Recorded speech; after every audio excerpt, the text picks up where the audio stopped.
The following is the summary of the war crimes committed by the Japanese troops in China during the Second World War, presented by Thomas Insing Leung at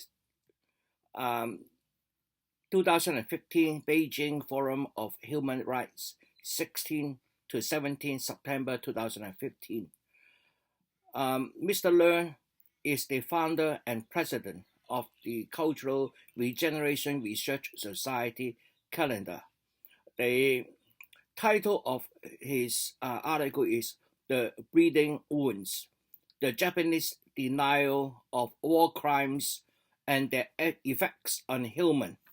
I will let the computer to read out the very difficult to read parts in English for you. Thank you.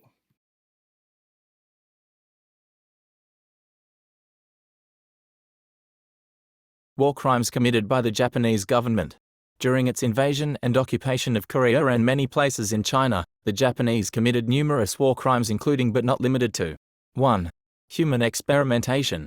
Biological weapons were experimented on civilians and prisoners of war by a Japanese covert biological and chemical warfare research and development unit, known as Unit 731.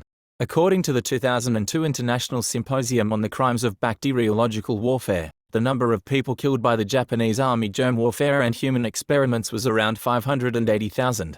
2. Use of chemical weapons.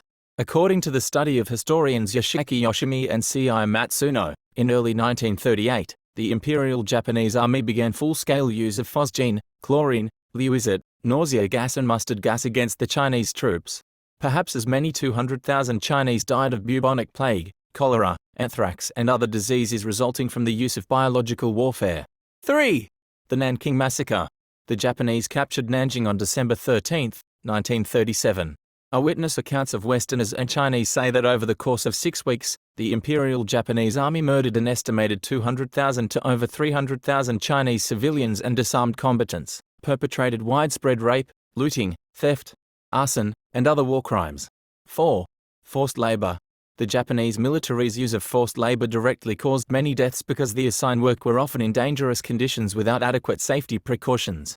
According to a joint study by historians, more than 10 million Chinese civilians were mobilized by the Korean, Japanese Asia Development Board, for forced labor. More than 100,000 civilians and POWs died in the construction of the Burma-Siam Railway. 5. Comfort women. The Imperial Japanese Army forced women and girls in occupied territories into sexual slavery before and during the war. The estimated numbers of comfort women is counted to be from 360,000 to 410,000 according to Chinese sources. They experienced physical torture, rape, beatings and as a result, approximately 3/4 of the comfort women died. Most survivors were either infertile due to sexual trauma or infected with sexually transmitted diseases. Captured by the Japanese Imperial Army to be a sex slave, Jan Ruff O'Hearn testified to the U.S. House of Representatives Committee in 1990. She stated, "The most shameful story of the worst human rights abuse committed by the Japanese during World War II, the story of the comfort women, the Juguni Anfu, and how these women were forcibly seized against their will to provide sexual services for the Japanese Imperial Army. In the comfort station I was systematically beaten and raped day and night. Even the Japanese doctor raped me each time he visited the brothel to examine us for venereal disease." 6. Arrest and torture of civilians. In the occupied territories, the military police, Kampite, or Japanese authorities arrested civilians without due cause, tortured prisoners in jails and executed political opponents. All Chinese and other subjugated peoples were forced to bow to Imperial Japanese soldiers. The civil rights of Japanese subjects were preferred over other nationalities. 7. Mass killings. According to the estimation by Professor R.J. Rummel, the Japanese military murdered from nearly 3 to over 10 million people, most likely 6 million Chinese, Indonesians, Koreans, Filipinos, Indo-Chinese, and Western prisoners of war between 1937 and 1945. In China alone, approximately 3.9 million Chinese, mostly civilians, were killed as a direct result of the Japanese operations and 10 million people were killed in the course of the war. Rummel says, this democide, for example death by government, was due to a morally bankrupt political and military strategy, military expediency and custom, and national, i.e., Japanese, culture. 8. Cannibalism. One Indian prisoner of war, Landsnake Hadamali testified in New Guinea and stated, "The Japanese started selecting prisoners and every day one prisoner was taken out and killed and eaten by the soldiers. I personally saw this happen and about 100 prisoners were eaten at this place by the Japanese. The remainder of us were taken to another spot 50 miles, 80 km, away where 10 prisoners died of sickness. At this place, the Japanese again started selecting prisoners to eat. Those selected were taken to a hut where their flesh was cut from their bodies while they were alive and they were thrown into a ditch where they later died." During the Tokyo Tribunal and its investigations by prosecutor William Webb, reports indicated that Japanese personnel had committed acts of cannibalism against Allied prisoners of war, destroyed and covered up evidences. All the evidence of the above atrocities were destroyed and covered up by the Japanese government when the surrender was formally signed in Tokyo Bay on September 2, 1945.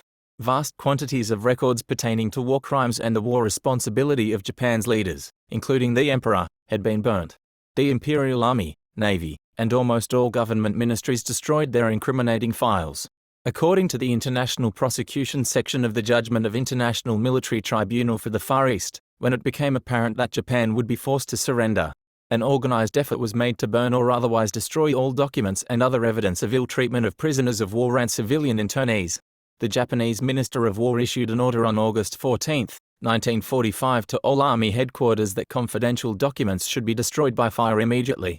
On the same day, the commandant of the Kempeitai sent out instructions to the various Kempeitai headquarters detailing the methods of burning large quantities of documents efficiently, the systematic destruction of war. Related records made it possible for successive Japanese governments to refuse the acknowledgement of Japan's war guilt and war crimes.